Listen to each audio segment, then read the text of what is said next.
За сайн цаана хүмүүсээ. За сайн цаана Think Rich Brandly подкастын эхний дугаар эхлэхэд бэлэн болсон байна. Тэгэхээр энэхүү подкастаар дамжуулаад бид нар өнгөрсөн 4 жилийн хугацаанд хоримтлуулсан өөрсдийн туршлагаа энэ бусад компаниудтай хуваалцчихаа. Тэр бол манай захирал их өгөөмөр хүн байгаа чинь туршлагаа хуваалцах юм чинь. Та нэг бизнесээ юм ойлгохдаг юм уу юм. Яг ийм ноу хаугаа хуваалцчих болт юм уу юм те. Тэгээ хуваалцах сэтгэл юм да. Их сонин аваад би ажиллаад байгаа шүү. Тэгэхээр яг брендлийн хувьд ер нь үүсгэн байгууллагатай тийм хүн болж байгаа юм. Манай ч сая чи хэлсэн шүү 4 жил. Би энэ дээр юу За тийм хэлсэн нөө. Nice. За тэгвэл яг ингэж нөгөө өнгөрсөн 4 жилийн хугацаанд танд бүр яг ингэж юм би одоо ихний асуулт байх юм уу? Яг өнгөрсөн 4 жилийн хугацаанд ингэж та ер нь ойролцоогоор хэд орчим байгууллагуудтай ер нь хамтарч ажиллав? Юу заяа одоо ингэж жилийн тайлан гаргахад бол тэдэн компанитай хамтарч ажилласаагаар би тооцдог байхгүй. Энэ жил жоохон залхуурсан ч гэжтэй. За мэдгүй залхуурсан ч гэжтэй гэж бас хэлж болохгүй. Залхуурсан үнэ юм чи. Залхуурсан тоолоогүй явж байна. Тэгээ яг 23 оны төгсгөлөөр тооцоход манайх нэг 53 ч үгүй 54 гэсэн. Тэр хэвцээ компанитай хамтарч ажилласан үг. Бэйсийн байгууллагатнаас хойш. За тэгээ одоо тэр тоо одоо арайчтай 60-ыг хүрээлгүүдээ тий. Тэгэхээр за нэг манайх нэг дунджаар нэг 5-аас 10 төсөл үсэлтэй ингээд хамтраад бол багтаа бүр ажил хийц хүрээд нөгөө бог тухтаж ажиллаа, тог тухтай ажиллаж байгаа үедээ 5 компанитай ажилладаг хүмүүс чинь одоо ер нь нэг 11-т барьж явдаг гэдэг чинь 60 гараад ирлээ 70 шахчаа бол тийм шиг. Тэгээд яг юм нэг олон байгууллагуудтай ажиллаж байх танд бүр ингээд нүд орой дээр гарна гэдэг шигтэй бүр ингээд шокнд ороод хараад баярлал. Ямар чизний тийм одоо пост чигөө постэр тантай таарч юу ямар нэг юм тэмдэж таа. Мэдээж хэрэг юу штэ одоо ингээд хүмүүс маркетинг нь одоо ингээд би зүгээр ингээд өмнө ажиллаж байсан бүх компаниуд ингээд бодон хүмүүс юм яадаг вэ гэхээр эхлээд маркетингийг өөрсдөө хийж үздэг. Тэ даваа энэ хийн штэ хүн ингээд канва дээр юм хийгээд тэ бүүст гэдэг зинхэр тавтай матч хийж дараа тэрэн дээр доллар оруулаад яваасаа гэж шүнжэнгөө залбирч хоноод тэ тэгээд ингээд нэг групп ажиллуулаад хийдэг энэ болно тэ эхний ээлжийн тэгээсэж гэж би хүмүүсийг боддог. За тэгэн гутаа энэ гоё ингээд яв. За тэгэн гутаа дараагийн ээлжийн хүмүүс яадаг вэ гэхээр сургалт авна. За тэгээд сургалтын суугаад нэг тэ бас нэг өөрийгөө хөгжүүлээд тэ тэр чинь бас хөгжиж штэ хөө юм чинь тэ тэгээ ингээд сураад ингээд тэгээд яг тулдаг. Ер нь бол миний хийх үүнээс цааш газар үгүй нэ. Надад мэргэжлийн дизайнер хэрэгтэй байна. Яг энэ дижиталыг чинь мэддэг мэргэжлийн хүмүүс хэрэгтэй байна. Ер нь ийм чаддаг хүн чаддаг юм хийх нь зөв юм байна гэдэг ингээд хүмүүс ингээд хөрч. Ер нь манайд тийм л хүмүүс ирдэг. Тэгэхээр нөгөө бид нар яг энэ хийсэн постууд болгоно. Яг ингээд одоо бас хүмүүсийг тэ чадсан байж тэ болсон байж тэ тэр чинь бас өдөө үргэлжлэх бизнесийг аваад тэ маркетингийн компанид ажиллахаар ирж байна гэдэг чинь тэр чинь бас ингээд бизнес эрхлэгчлээс амар хэм гарсан байж тэ тэгэхээр ер нь бол ингээд би хүмүүсийг бизнесээ захирлуудыг тахаараа болцсон байж тэ чадсан байна. Одоо бид нар энэ дээр яаж илүү хөгжүүлэх вэ би ч юм боддог. Тэгэхээр хөл компаниуд дээр вау сайн биш тэ бэд шүү. Тэгсэн чи яг ингээд компаниустай ингээд зарцуулттай уулзж байгаа шүү дээ тийм. Тэгвэл ингээд зарцуултын одоо хамгийн хилдэг топ үг юу ах вэ? Топ үг. Ингэдэг аахгүй. Би ихлээд ингэж хэлсэн аахгүй. Танай компани яг ямар хүмүүс зориулж ирэх үйлчлэгээ. Ямар хүмүүс танай үйлчлэгийг чи авах вэ? Эсвэл бүтээгдэхүүнийг авах вэ гэдэг. Яг 18-аас дээштэй. Эсвэл тэ 20-оос дээшнээс бүх л хүмүүс шүү дээ ах юм. Тэ? Эсвэл бүх эмэгтэй хүн л зориулсан бизнес шүү дээ манайх. Одоо Nextэн нэрээ тий бүх эмэгтэй хүн хэрэглэсэн. Тэгээд энэ жоохон топ үг гэхдээ яг эндээс эхлээд хүн алдаж эхэлдэг бас үг. Тэгээд дараачаар нь болохоор бас топ үгнүүд нь юу гэдэг гэхээр та ер нь постуудаа яаж оруулах вэ? Оруулмаар санагдсан зүйлээ оруулцдаг байхгүй гэж хэлдэг байхгүй. Энэ бас топ. Тэгэхээр өнөөдөр бас хоёлаа яг энэ талаар дэлгэрүүлээд ярих юм бол яагаад энэ топ үг бас алдаж хэлдэг байж байгаа дэлгэрүүлээ ярих юм бол гоё байна. Гэхдээ чи бэлдсэн нөгөө гайхамшигт намайг цочирдуулах гэж байгаа асуудлуудаа нэг хэлэхгүй бол ингээд байгаа шүү дээ. Тэр асуудлуудаа асуу. Би ч л ажиллаж байсан. Захирлаа хэлэхгүй болох гэж тийм. Тэгсэн чи одоо ингээд нэг Тэ компани ч юм уу захирал орж ирээд за ахын дөө постол олон хүнд хүргэмээр байна гэд ороод ирвэл одоо таны хамгийн түрүүнд хийх ажил чи юу? Хамгийн түрүүнд хийх ажил. За хамгийн түрүүнд хийх ажил 2 тишээс авах. За тэгээ дараа нь 3 дахь тишээс авах. За эхний хийх ажил нь юу вэ гэхээр манайх одоо ингээд яг энэ офис дээр одоо ингээд аюу гой засч масаатай ингээд цэвэрлж өмсөө ширээмээр ингээд цэвэрлээ тэгээ авц мартын гоё ингээд янзлаад энийг ишин тэрийг ишин гэдэг ингээд таньсан байгаа боловч манай офис яг агуулгах шиг гэдэг тийм одоо яг ингээд нүүрэн бүтээгдэхүүнүүд тавьж одоо тэр шкафны дээр одоо хитэн ширхэг живх байгаад байгаа тэрний дээр хитэн хайрцаг тоглоом байгаад байгаа тийм хитэн гутал байгаад байгаа тийм мэдгүй ингээд хүмүүс зарим хүмүүс манай офис дээр ирдэг танах юу онлайн шоп юм уу гэдэг байхгүй бүр ингээд дүүр энэ чинь агуулгах шиг бахаа. Тэгэхээр энэ юу вэ гэхээр стож их нөгөө бүтээгдэхүүнийг эдгээс бусдаар одоо эддгүү бүтээгдэхүүний тэг гутлуулаа гэдэг гутлыг чинь бүр эдгээс бусдаараа бид нар ихний нөгөө юм бичиж явахдаа хацрандаа нааж хурж үзсэн шүү дээ. Балж тэмдрээд тэм шин санд орж ирээд. Харин тэгэхээр яг нөгөө нэг тэгдэг байхгүй. Ихний ээлжинд бид бүтээгдэхүүн амар сайн мэдэх хэрэгтэй болдог. За тэгээд нөгөө нэг юу бид нар нэг ундааны компанид ажиллаж байхад нөгөө ингээд ундаануудаа бид нар ч авч яваад өгцөө. Тэгээ ундаа ингээд угаас сууж яхад би нөгөө ундаан дотор ч ингээд те нэг подкастаар ярьж болж юм те хийж үзье. Кофе хийж үзье те янз янз явтай хойж үзье, хоолндоо хийж үзье те ингээд сүм бүлээ үзэж байгаа байхгүй. Тэгээд одоо дизайнертаа ундаан өгөхдөө зүгээр ч өгчихгүй те наатха гэхдээ зүгээр өгөхгүй бодоод өг. Тэгвэл ингээд иймэрхүү байдалтай явдаг. Тэгэхээр тэр бүтээгдэхүүн яг ямар бүтээгдэхүүн бэ гэдгийг бид нар эхлээд бодов. Тэгээд энэ амар чухал. Энэ бүтээгдэхүүн яагаад вэ гэхээр ингээд бизнесийн захирлуудын хувьд одоо би ч гэсэндээ одоо өчтөр чиптэй хэрэглэлтэндээс үрссэн шүү дээ. Тийм юу гэсэн байг гот би үрж ирээд өөрийнхөө бүтээгдэхүүнийг амар сайн мэдж байгаа. Би өгнө би мэдж байгаа би өөрийнхөө үйлчлэгийг би мэдж байгаа. Гэхдээ би нөгөө гаднаас нь харж чадахгүй байхгүй. Дотроос нь харсан мэдчихсэн. Тэгээл чи чинь шууд ингээд хийчихэд яачаад байгаа юм бэ гэх тэгэхээр би за би чиний кофе зөгч ажилдаа яг чилсэн шүү дээ. Тэгээд кофего зөөсөн дээ. Тэгэхээр нөгөө бизнесийн захирлууд тэрийг ингээд гаднаас нь харахад болцсон байдаг. Бүтээгдэхүүн амар сайн мэддэг. Та яадгүй тэрийг ингээд судалсан. Гэхдээ гаднаас нь харж тэрийг өгтгөл судлахаас яг хэрэглэж чинь гэдэг. Одоо энэ жишээлээс нэг юм аяхтай кофений энийг логог гаргахгүй гэдэг ингээд заааш шүү дээ. Аяхтай кофе яг энэ кофег одоо яг одоо жишээлбэл энэ манай офсыг төрөл 3-4 кофе шоп биш үү? Би яагаад заавал эднийхээс авах хэрэгтэй гэдэг ч юм те. Яг ингийн тулд нөгөө нэг бүх талаас нь хичээд. Хоёрдугаар дижитал маркетинг чинь угаасаа платформ дээр явж байгаа. Тэгэхээр платформ дээр явж ийн гэдэг чинь юу гэсэн үг вэ гэхээр энэ зохиогдсон байхгүй юу? Хин нэг өөрийгөө дадаа би ингэж хиймээр байна гэдэг. Тэгэхээр бид нар одоо үгүй чадахгүй чиний бодлоор бид нар явахгүй, ингэхгүй тийхгүй гэдэг хэрэггүй. Яг тэр зохиолынхын дагуу, форматынхын дагуу, програмчлал алгоритмын дагуу бид нар явахаас ороогүй. Тэгэхээр постууд амар гайхамшигтай постууд бэлдээд байдаг хэрнээ заримдаа тэр алгоритм юу гэдэг одоо бас баригдана. За тэгвэл 3 дахь мэдээч хэрэг манай Монголын алдарт сайхан дизайнеруудын хэлсэн. За тэгэхээр нөгөө хамгийн түрүүнд асуулт байл хамгийн түрүүнд гайхамшигтай олон хүнд поста хүргье гэдээ ороод ирвэл ер нь яг ханаас хэлэх юм бэ? Энэ 3-аас тэгсэн гэж. Зүгөө зүгтэй. Хатын нэрдэг хүнтэй. За би нэг хэдэн жилийн өмнө үгүй 2 жилийн өмнө Facebook дээр нэг өөрөө рил постлохгүй юу. Тэгээд ингээд санаандгүй байжсэн. Манай энэ инфлюенсер үнэтэй. Тэгээд санаандгүй байж агаад зүгээр нэг юм тухайн үед тренд болж исэн юм дээр ингээд амаа хөдөлгөөд юм дуулж байгаа дээр нэг капшн битэл оруулсан. Тэгсэн чинь нэг өглөө унтаас ирсэн чинь одолцсон. Ягаад ч юм тэр бичлэг бараг 400-500 мянган хүн үзсэн байхгүй.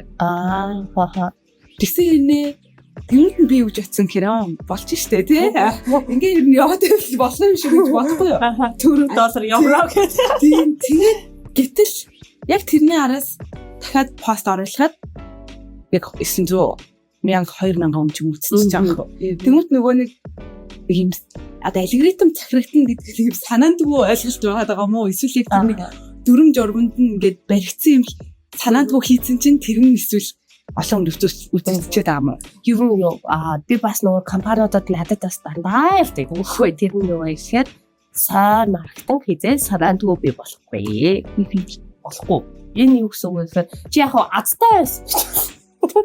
Нөгөө нэг азтай байсан гэж байна. Тэгээд азтай байсан гэх юм нэг юмд чи өртсөн байж тараад тийм. За тэгэхээр яг нөгөө нэг юм одоо бас ингээд шинэ гарсан би ч одоо 1 сарын 1-ээс 2 сарын 1-ээс эхлээд 25 оны эхлээс нэгсэж одоо 3 сарын 1-ээс эхлэж байгаа шиг үү. За тэгэхээр энэ шинэ гарсан. Тэгэхээр нөгөө энэ дээр юу вэ гэхээр ингээд нөгөө жил болгон компаниуд юу яадаг юу гэдэг одоо компаниуд биш манай Meta одоо ингэ шал өөрийн бодож суугаад шүү дээ нөгөө чи манай Meta нөгөө юм одоо ер нь яаж ажиллах ёстой юм бэ гэдгийг ингээ манай зөвхөн барийг сахируулсан түүний нөхөд бидний танилцуулдаг байхгүй.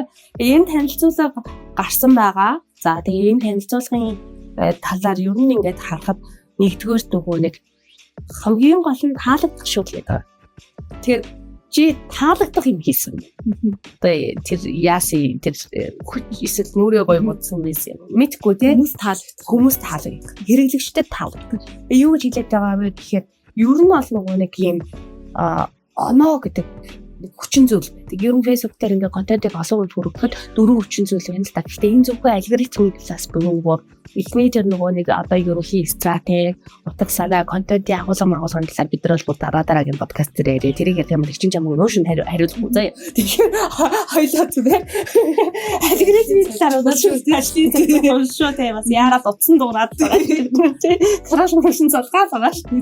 Тэгэхээр за алгоритмын талаар ярив те. Тэгэхээр алгоритмын талаас оноо гэдэг нэг зүйл байгаа. Тэгэхээр оноо гэдэг зүйл нь яг юу юм бэ гэвэл энэ хэрэглэгчид таны контентэд хэр дуртай байх вэ? За дуртай байхыг бид нар юу гэж ойлгож болох вэ гэхээр нэгдүгээр тэр контентыг хараад яагаад ч юм нэг юм зүйлсээр комент чигүүр контентууд байдаг шүү дээ тий. Одоо ингээд тэр агуулгын таалагдаад байдаг ч юм уу, хүн таалагдаад байдаг ч юм уу, сэтгэн таалагдаад эсвэл зураг авалтын таалагдаад байдаг ч юм уу тий. За иймэрхүү контентууд байдаг. За энэ бол нэгдүгээр тэр оноо буюу хэрэглэгчид таны контентэд дуртай байх тусмаар бид нар тухайн контентыг цааш нь хүргэнэ. Уул нь болохоор Facebook нийт дагагчийнхаа 5.2% нь контентыг одоо органикаар буюу үүсгэн бүрхүүхээр байдаг байхгүй. Ингээд сонсонгоц одоо 5.22% ямар амар юм бэ? Тий одоо тий яах юм бэ? Би ингээд пэйжийн дагагчаа босрох ихээр нэмэх хэрэгтэй байна гэж худалдаж авдмаа. Тэгээс худалдаж авсан пэйжийг асуудалтай ажиж байгаа стрик тавьсаал ингээд нөгөө дээс томлтайцаа авах гэсэн үг шиг юм болдог байхгүй юу? Гэхдээ ингэхгүй байх биднэрт боломж байгаа. Пэйжийн дагагчаас ч олон төрөх биднэрт боломж байдаг органикаар.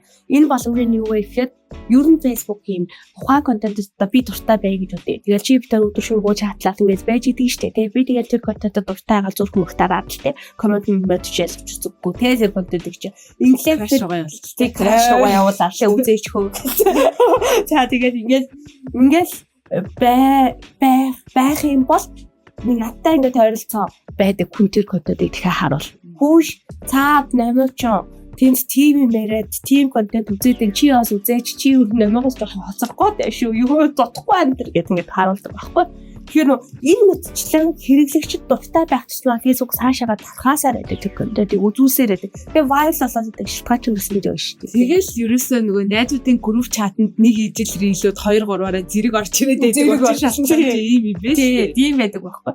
Тэгэхээр нөгөө ингээд харуулад байдаг гэсэн тийм. Тэгэхээр энэ болохоор хэрэглэгчдэд дуртай. Тэгэхээр ер нь 25 онд одоо яг ингээд 3 сар тэмүүлж яриад сууж байгаа нэмэр инээдтэй. Гэхдээ 25 онд бид нар хэрэглэгчийнхээ орох дуртай хуудас байхад л анхаарах хэрэгтэй байгаа тийм. Тэгээ одоо би тэд чи одоо 4 жил ерөөсөө өөртөөхөө маркетинг хийгээгүй. Хүний маркетинг хийлээ. Тэгэхээр энэ жилээс жоохон хэрэглэгчийнхээ орох дуртай хуудас болё гэдэг зорилго тавьчаад би л нэг ажил бацаагч байгаа болохоос ер нь гайг байгаа тийм. Сайн захирлага кофенд гүйлгээд байвал ажилсаа явдаг юм байсан шүү. Тийм санарч. Яаж үгүй гэдэг шүү. За дараагийн асуулт чи юу вэ? Дөрөв алгоритм дуусчихно. Нөгөө алгоритмын дөрөв. Тийм нэг ярьсан. Тэгээ одоо 3 үлдээ. Одоо 3 байсан. Тийм байна. Тэгээд нэгдүгээр нь болохоор үнэлгээ гэдэг юм алгоритм явж байгаа. За энэ үнэлгээ болохоор яг энэ нэг алгоритм аяга төвхтэй нэг ерөнхий алгоритм байж ярьж байгаа байхгүй. Энэ чинь нөгөө reel өөрийн гэсэн алгоритмтэй, story өөрийн гэсэн алгоритмтэй, post өөрийн гэсэн алгоритмтэй. Тэгээд асуудал байхгүй. Гэхдээ ерөнхийг нь ярьж байгаа. За тэгвэл ингээд үнэлгээ гэдэг алгоритм байдаг. За үнэлгээ гэдэг алгоритм нь юу вэ гэхээр чиний өмнө холбоотой байсан хүний чинь одоо хүний ч юм шээ холбоотой байсан пэйж хийсэн бодоод тийм салж өгдөггүй их шиг байна гарч ирээд үзэх шиг те яг тиймэрхүү чиний өмнө ямар нэг их чинь те бүрхээ нэг хайсан гэдэг юм гэж байна. За тэгвэл өмнө холбоотой байсан бизнес чинь л контентуудыг чамд харуулна. За одоо жишээлбэл би нэг бодсон дээр хамгийн түрүүлж бас харуулах гэж зорддог байна шүү дээ тий. За холбоотой байсан гэдэг одоо юу гэж аах вэ? Шууд тараад тийштэй холбоотой байсан. Буюу шууд тараа би тийш ямар нэгэн байдлаар чат өччихсэн, лайк дарж исэн, комент өччихсэн, рилийг жоох урт хугацаатай үзчихсэн, видеог нь үзчихсэн, эсвэл чатаар хин нэг юм рүү явуулж исэн, муулж исэн. За мэдгүй шеэрлж исэн. Ямар нэгэн байдлаар би тэгтэй холбоо харилцаад үүсгэсэн байсан. Тэр энэ нөгөө нэг оноо буюу скор гэдэгтэйгээ дахиад ингээ уйлдаад байгаа зүйл би тэр хамгийн гол нь таалагдах гэдэг чинь нөгөө би энийг яриад байна гэсэн үг байхгүй. Тэгээд за энэ ингээд 2 дахь, за 3 дахь дохио гэдэг юм байна. За дохио энэ дохио сигнал гэдэг. Тэгээ сигнал гэдэг нь юу вэ гэхээр ухаан контентийг ямар хэрэглэгч. За ямар хин гэсэн үг байна шүү дээ. Хин хизээ хэрхэн постлоо гэдэг авч үздэг. За энэ юу гэсэн үг вэ гэхээр хин постлоо гэдэг нь ухаан пэйжийн чанар мангастай бас холбоотой.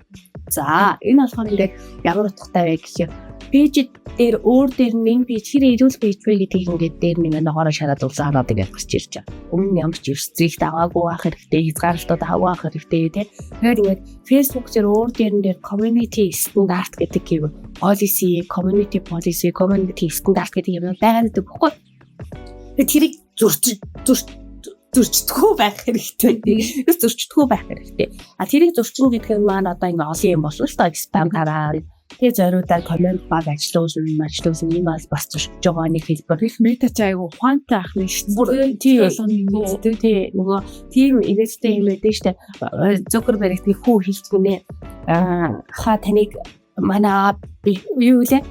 Таныг манай муу хүн гэсэн чинь Zuckerberg ингэж харснаа. Тэр чи яг үндэ чиний аавс биш байхгүй.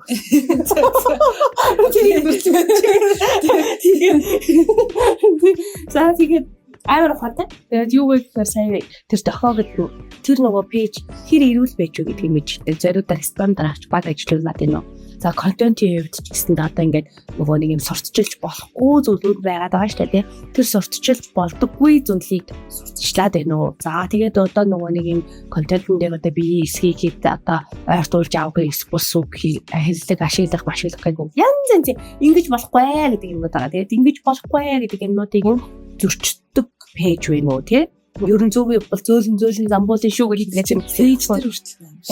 Тэгээ зөв л яв. Зөв амьдрах контент ч үлдэх хармаа юм. Тийм контент ч үлдэх хармаа байхгүй. За дараагийн хизээ. За ажилд ороод анх сураад хэлдэг байсан тий. Постуудаа 7 өдрийн өмнө бэлт гэдэг байсан. За чи энийг ерөн бол одоо ойлгосон байна. Эвгүй сайн идэг. Башоо. За юу гэхээр хизээ хүмүүсийн бас нөгөө нэг ингээд та хизээ бас оролдгоо гэдэг асуултууд. Оруулмаар байгаа үед л оруулдаг шүү дээ. Битрэхдэг байхгүй. Эсвэл орлуулт баг яг тийм оруулаад их биш бөөст.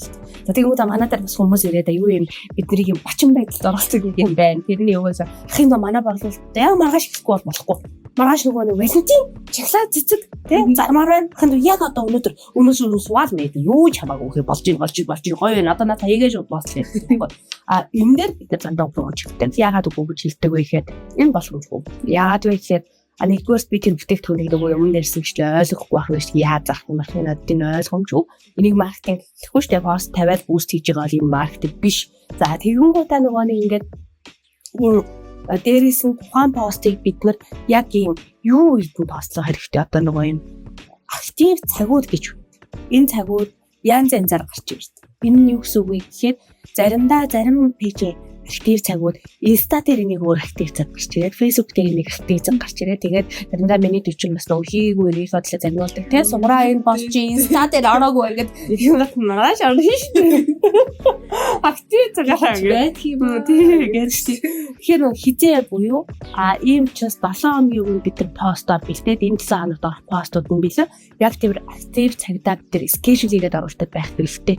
Энэ бас зөв. Тэгээ ингээ актив цаг гэхээр энэ актив цаг нөгөө ядаас мөн хүмүүс л байв гэж те бас одоо менежерүүд те. Тэгэхээр энийг бас хүмүүс мэдчихийдэг. Одоо ер нь тэр дээр актив тайм гэхэд дараад ингээ харчих хүмүүс ухаантай хүмүүс зөндөл байгаа. Тэр одоо ухаантай ч ер нь тэр товчийг олж харах нүдтэй хүмүүс зөндөл байгаа шүү дээ те. Тэгэхээр ингээ дараад ордог. Тэгэнгүүт тэр цагт бас постыг нийлүүлэлт ихсчих магадaltaй гэж бас үздэг тохиолдол байдаг. Тэгэхээр өөрийн аль нэг цагт оруулдаг тийм цагтай бол. Гэхдээ Facebook сүүлийн үед мета нэг л актив цаг гаргаж өгдөг гэсэн. Сүүлийн үед жоохон өөрчлөгдөд юм олон актив цаг гаргаад өгсөн байлээ тийм. Өнөөдөр бол тэдэн цаг байна шүү. Маргааш тэдэн цаг байна шүү гэдэг. Тэгэхээр тэр цагнуудаас ингээд сонголт хийгээд бас ингээд оруулдаг хэрэгтэй. За энэ болохоор бас актив цаг. Тэгээд нэг удаа би жоохон байхдаа гэж том болоод ихэд авааш. Толгойч юм. Энэ удаа нэг маркетинг компанид ажилладаг байсан. Тэгээд тэр үедээ би нэг ээж хүүхдийн бизнестэй ажиллаад тэгээд нөгөө нэг юм нялх биетэй ээжүүдтэй ажилладаг ийм бизнестэй ажиллаад тэгээд тийм бизнестэй ажилласан чинь би нөгөө AM/PM гэдгээ андуураад актив цаг өдөр нэг цагт байсан шишүүн нэг цаг орчихгүй. Тэгээд юу нэг цагт оруулж нөгөөдгөө мэдчихгүй аз жаргалтай сайхан байж байгаа шүү дээ. Тэгсэн чинь над руу нөгөө захирлан залгаад юу гэсэн бэ гэхээр үгсээ. Үе миний чи систем нэрээ айгуу сайн мэрэгжлийн хүн гэдэг чинь мэрэгжлийн хүн байдаг юм аа. Ста мондог өчтөрийн контент ч үгүй ямар олон төрж вэ гэхээр би бодож байгаа юм. Өчтөр контент аргагүй дээ. Одоо энэ чи өдөр орондоо гэдэг бодоод тийм байна ёо гэсэн баярлалаа гэж жоохон бамцтай. Ямар би мэдээгүй маа гэж асууж болохгүй шүү дээ. Тийм ирж болсон муухай. Тэгээд тэгсэн чи яасан бэ гэдэг тэгсэн чи нөгөө тэр актив цаг одоо алгоритмын Facebook-ийн актив цаг нэгдүгээрс байж болж байна. Хоёрдугаарт ямар актив цаг байж болох гээд байна вэ гэхээр хэрэглэгчийн өөрийнх нь идэвхтэй байх актив цаг. Яадаг вэ гэхээр шөнийн нэг цаг ээж нар удаагүй л актив байна шүү. Хүүхдээ хүүлээд тэ одоо ингээд хүүхдээ хүүлээд хуурайлаад ингээд тэ нэг юм сэрвэгдэх байдалтай Facebook орох завтай болчих юм уу тэ. Энэ нөгөө сохорсон биш зав шүү гэдэг шиг энийг бас ойлгож авсан. Тэгэхээр нөгөө манай хэрэглэгч хизээ онлайн байх боломжтой. Энэ онлайн байх боломжтой цаг нь энэ метагийн боломжтой цагтай матч хийж юм төсөлт. За тэгээд хэрхэн постлсон бэ гэдэг болж байна. Тэгээ хэрхэн постлсон бэ гэдэг нь нөгөө нэг юу гэсэн үгүй гэхээр энэ юм баггүй. Нөгөө товч дарах тухай ингээд сүсэлж байгаа даа биш үү? Асуугуулж байгаа паблиш дар гэсэн үг биш үү? Нөгөө постнуудаа оруулахдаа хажуудаа хэмрийн сав уншуулдаг шүү дээ. Тийм хэмрийн сав уншуулдаг цагаан шугуртай. Хилам нэг хэмжээнд оролцдог баг шүү. Манай компани цаасч. За тэгвэл гот товчторох хэмрээсэн уншуулах тухайн асуудал юм биш. Юу вэ гэвэл тухайн контент хайлтанд өртөж явах хэвээр caption text-ийг бид нар хайлтанд өртгөөж байх хэвээр. Яг хайлтанд өртгөөж голлох том хаштагуудыг чиглэсэн байх хэрэгтэй тийм. За тэгээд тэр одоо нэг контент видео зураг одоо текст юу гэдгийг тийм тэр зүйл нь өөрөө хүний сонирхол татдаг. Тэгэхээр байх хэрэгтэй. Бид нар юм зарах гэж байгаа л өмнө л дээ. Өмнө зарах чаа. Гэхдээ бүр ингээд улаан цайм зарах гэж байна биш. Яг улаан цайм зарах гэж байна гэдэг контентууд байхгүй бол бас хэцүү. Тэгэнгүүт ядаж энэ тоог улаан цайм зарах гэж байгаа 25%-тай барай. Ер нь нөгөө нэг би сая нэг юм ороод өөрийнхөө Facebook дээр постчихсан шүү дээ. Нөгөө маркетингийн үр дүнгээ хүлээх самтны шалгарсан арга бол твчтэй хүлээд юу л тэрээр борлуулж туснаа гэж тийм. Тэр нэг хурдан хугацаанд их юм байхгүй. Энэ бол үгээд удаан хугацаанд дуртай эсвэл урдуу хийгээд болдог. За тэгээд дараагийнх нь болохоор энэ нэг таамаглал гэдэг юм. Facebook ч нөгөө баг үзэж чарна. Нөгөө баг л би нөгөө сонсоод байдаг нь үний юм уу? Тэгээ за тэр нэрийг бол мэдхгүй би тийм дагмар.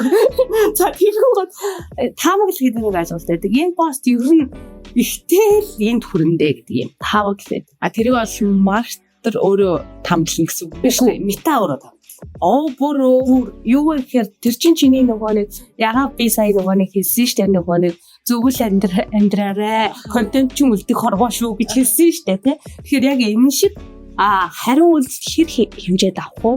Хэдэн хүнгийн мэрийг хүрэх боломжтой энэ органикаар бас бүүстэд эднийх нь бүүстэд зөв оновчлоод хийждэг юм уу? Тэ? Эсвэл тэр бүүстэд товчсон дээр дараад хийждэг юм уу? Эсвэл ингээд зөв оновчилж байгаа нь инээгээд хитрхи юм дараа сегмент үүсгээд ингээд танаа хийждэг юм. Энд бас ингээд учиртай шүү дээ. Тий таныг бүүстлэх ёстой, тэдэн доллараар бүүстлэх ёстой, тийм сегмент руу бүүстлэх ёстой бла тэ. Зөндөө юм юм. Хоёул дараа бүүст дээр энэ зөндөө ярь. Наавтки өргөжлөөсээр өргөжлөх юм бол яг энэ подкастыг бүр хэдэн цаг хийсэн. За тэгэнгүүт энэ бүхнийг бас ингээд төсөөлсөн байв гэсэн. Юу нь ингээд хэр хугацаатай байх боломжтой юм бэ? Хэр одоо хариу үйлс авах боломжтой юм бэ гэдгээр таамаглаж гаргах зүйл байсан. За тэрийн таамаглалт нь одоо юу нөлөөлдөг юм бэ гэнгүүт мэдээж хэрэг тухайн постууд дахиад ихнээр ирсэн хамгийн гол нь таалагддаг чинь аахгүй нүс. Таалагддаг постууд байна шүү дээ. Үнэхээр дагагчд нь таалаад байдаг постуудтай байх юм бол хүрнэ. Бас дээрээс нь видео контентууд рилүүд хийх гэх юм бол тухайн контентыг үзсэн хугацаа хямлж хагалцаж үздэг. Энэ юу гэсэн үг вэ гэхээр би нэг рилийг давтан үздэг бай гэж бодчих. Тэдний өгсөн рилийг. Эсвэл би дуустал нь ингээд тэр чинтэй ихний 3 секунд үзээд ингээд ирчихгүй. Short spike хийчихгүй. Үзээд нэлээ хугацааг өнгөрөөч.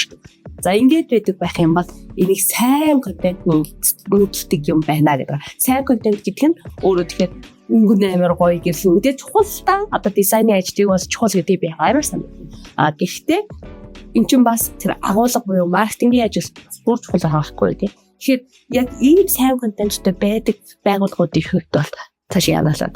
Тэгээ Витагийн ерөнхийдөө энэ 25 онд гаргасан үнэлгээ тохиол тааруулаас оноо гэдэг энэ дөрвөн одоо үзүүлэлт шалгуур үзүүлэлт энэ алгоритмыг басж байгаа дөрвөн шалгуур үзүүлэлт бол өөрөө маш ашигтай бизнес үүдтэй.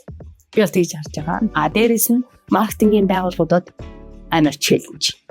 Бүр амар сайн юм хийгээд байхгүй та нар ингээд хэрэглэгчийнхээ үзэх туртаа хооцсон болоо гэдэг байхгүй. Тэгээд энэ бол иймэрхүү байна. Тэр өнөөдөр чиний нөгөө яана ич манай офсустай очиж тэр юм унаад энэ өөрөө. За тийм дээ ч байна хаа.